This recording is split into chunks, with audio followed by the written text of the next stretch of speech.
खुलुमबाय दिनै 30 नभेम्बर 2023 बिस्तिबार हजाई जिल्लानि सिङाव थानाय लंकानि उदालि तिनिआलियाव सासे दुथां सुबुङा गावनि बिसिखौ बुथारना सिरि न'नि उनथिंजाय फबना दोनखोमानायनि उनाव पुलिसजों एरेस्ट खालामजादों। हमजानाय दायनिगिरिनि मुङा जाबाय साजिद आहमेद। साजिद आहमेदआ गावनि बिसि पारवीना बेगमखौ 2 नभेम्बरावनो बुथारनानै फबना दोनखोमादोंमोन। उनाव पुलिसआ जाथायनि सायाव नायबिजिरनानै 1 सप्तानि उनावसो गासैबो जाथाया सोराङाव फैयो आरो गोथै सहखौ बोखांनानै पस्टमर्टेमनि थाखाय दैथायहरनानै जाथायनि सायाव लोब्बा थानाय दायनिगिरि फिसायखौ पुलिसआ एरेस्ट खालामनानै जोबथेसालिसिम दैथायहरनाय जायो। मुम्बाइआव सासे 20 बोसोर बैसोनि सिख्लाया अग्निवीरनि ट्रेनिंनि थाखाय हस्टेलाव थानायाव गावनि हस्टेलनि रुम सिङाव गावनि जिउखौ दौलें लानानै गावनो फोजोबदों। गावखौ फोजोबनाय सिख्लाया अग्निवीर नेभिनि थाखाय थांनाय 2 सप्ता सिगांल' केरालानिफ्राय मुम्बाइआव थांदोंमोन।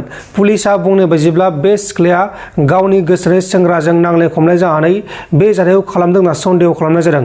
दा बे जाथायनि सायाव पुलिसआ गावसोरनि खामानिखौ मावगासिनो दङ। थैनाय सिख्लानि मुङा जाबाय अपर्णा नायार। जरहाटआव सासे फालांगिरिनिफ्राय रां लुथिनायनि जाहोनाव 3 सिखावफोरा पुलिसजों एरेस्ट खालामजादों। 3 दुथां सिखावफोरा मिहिर दालमियानिफ्राय 4.50 लाख रांखौ लुथिदोंमोन। हमजानाय सिखावफोरनि मुङा जाबाय उपेन सरकार, मन्टु सरकार आरो अभिजित सरकार। बड'लेण्ड मुलुगसोलोंसालिनि भिसि लाइस्राम लाड्डु सिंहखौ गावनि मासिनिफ्राय ओंखारनांगौनि थाखाय रायजो बेंगिरिया नटिस फोसावनाय जाबाय। उत्तराखन्ड रायजोनि उत्तरकाशीआव गुदुं सिंनिफ्राय बोखांनो हानाय राम प्रसाद नार्जारिनि फिसाजो बिदांस्रि नार्जारिनो एमएलए रबिराम नार्जारि बिथाङा 15,000 रांखौ गथायनाय जाबाय। एमएलए रबिराम नार्जारि बिथाङा बे रांखौ फरायसालिनि मासुल होनो थाखाय गथायनाय जादों। महाराष्ट्र रायजोनि सिङाव थानाय पुनेआव फांसे दंफांनि सिङाव साहानि दखानाव जिरायनानै साहा लोंबाय थानाय समाव दंफांनि मोनसे जोबोर गिदिर दालाइया गोलैना होसिननायाव नांजानानै सासे सुबुङा जिउ गोमादों। थैनाय सुबुंनि मुङा जाबाय अभिजित, 32 बोसोर बैसोनि। अभिजितआ गावनि लोगोफोरजों साहा लोंबाय थानाय समावनो बे जाथाया जादों आरो अभिजितखौ गिबियावनो फाहामसालियाव लांनाय जादोंमोन, नाथाय रैखा खालामनो हायासै। मोसौ सिखाव ओंखारदों, सांग्रां जा।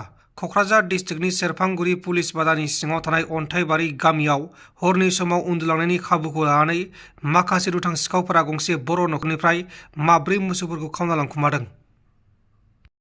फेदेरबाय आङो गांनाय बिलिरनाय आं बेनि थाखाय आङो दुखु मोननानै आं गाबनाय फैयो आरो आङो गोसोफोरा दुखु फैबाय। आं मा खालामनानै आं मा जाबावनो मोसौजों एसे एनै रेहाय खालामनानै दाहार मावनानै जानाय साननानै फेदेरदों फोलावदोंमोन। आं दा जेबो मा राहायानो गैला, आंहा मा राहा दंबावो। मोसौआ 4 दंमोन, मासेया गाब जाबायमोन। 4खौबो दा लानानै थांजोब्बाय। मोसौ मासेबो गैला दा। आं मा खालामनानै जाबावनांगौ जाखो? आं बेनि थाखायनो दुखु मोननानै दङ आरो सोर मा बेबायदि मानसि लांखो आंनि मोसौखौ। गोबां लस जानायलाय बे 4 मोसौनि लस जानायाव आङो एसेबाबो सरखारनिफ्राय अनसुंथाइखौ मोनजानो लुबैनाय दङ आरोखि। मानो होनबा आङो गरिब मानसि, थांनानै थानायाव एवनानै जानांगौ बेनो आंनि मेइन थांखिमोन आरो। ओरैनो मा मावनानै जायो? आंथ' जेबो मावा, ओरैनो आबाद मावनानै जायो। खस्थ' मस्थ'बाबो मोसौ गैयैयाव आं ट्रेक्टर होनानै गायोमोन आरो। न'खराव जोङो दा बिसि ओमफ्राय फिसाजो सासे दङ, ओमफ्राय आइ बुरि दं, बेबो गोबावसै लोमजानानै दङ। मा जाथाय जादों नोंथां? जाथायाथ' थांनाय मोनायाव आंनि मोसौ 4खौ सोरबा हरनि गेजेराव खावना लांदों।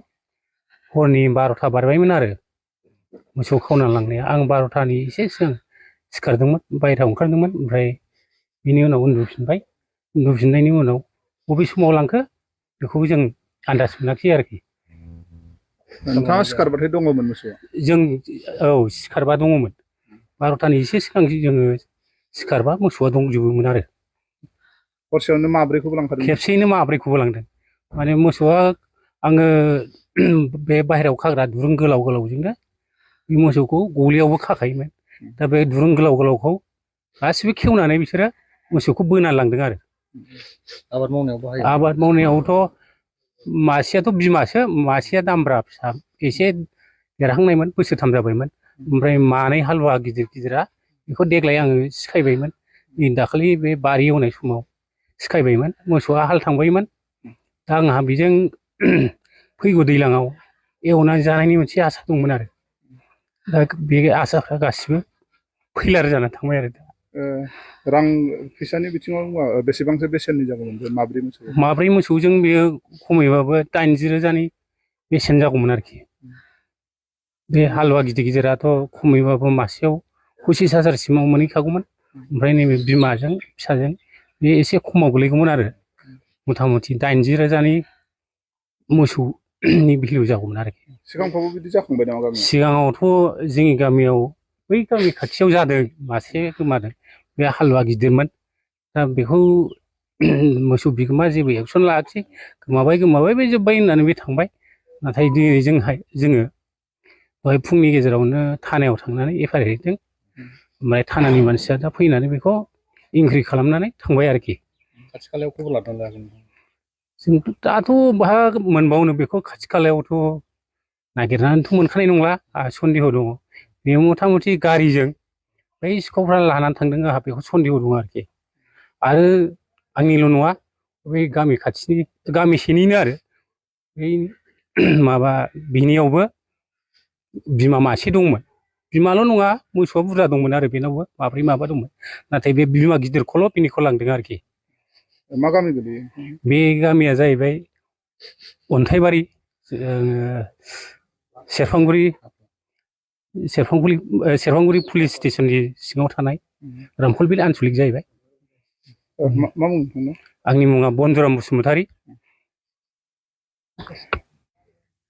दिनै थांनाय मोनायाव आंहाबो मासे मोसौ गोमाजादों सोरबा सिखावा खावनानै लांबाय आंनि मोसौ बिमाखौ मोसौआ माब्रै दंमोन माब्रैनि गेजेराव मासे बिमाखौ लांबाय खोब बिनि दुखुआनो बिखा गावफैजोबनानै दङ मा समाव लांनाय थाल मोनाखै नामा थालथ' मोनाखिसै 12थानि उनाव जागोन खोमा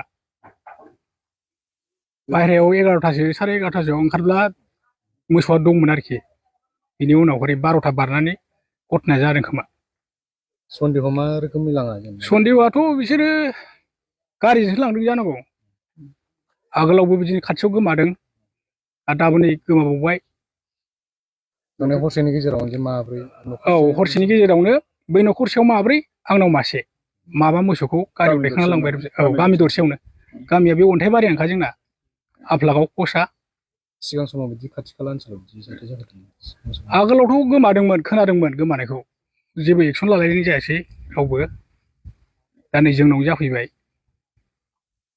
दाथ' जेंना जागोन ना मोसौआथ' गोमादों नालाय मोसौआ गोमाबाय दा लस जाबाय दा बिनि सायाव सरखारफ्रा जोंनो अननानै एसे अनसुंथाइफोर हरोब्ला जों गोजोननाय मोनगोन आरो बेफोरबायदि सिखाव खावनाय बेनि सायाव नोजोर सरखारनि फारसे मा खावलायदों गोख्रों नोजोर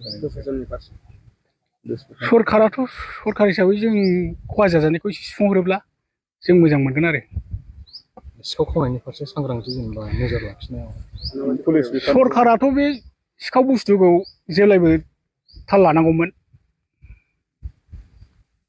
मा नाम आंनिया बिलिफां ब्रह्म आफानिया अनला ब्रह्म गामिया बे अन्थाइबारियानो ओमफ्राय फसा आफलागाव नोंथांमोन दिनैनि खौरांफोरा बेखिनिल'मोन बेखिनिसिम नायनायनि थाखाय नोंथांमोननिसिम रोजा रोजा साबायखर गोजोन्थों एसेनोसै जय बर' हारिनि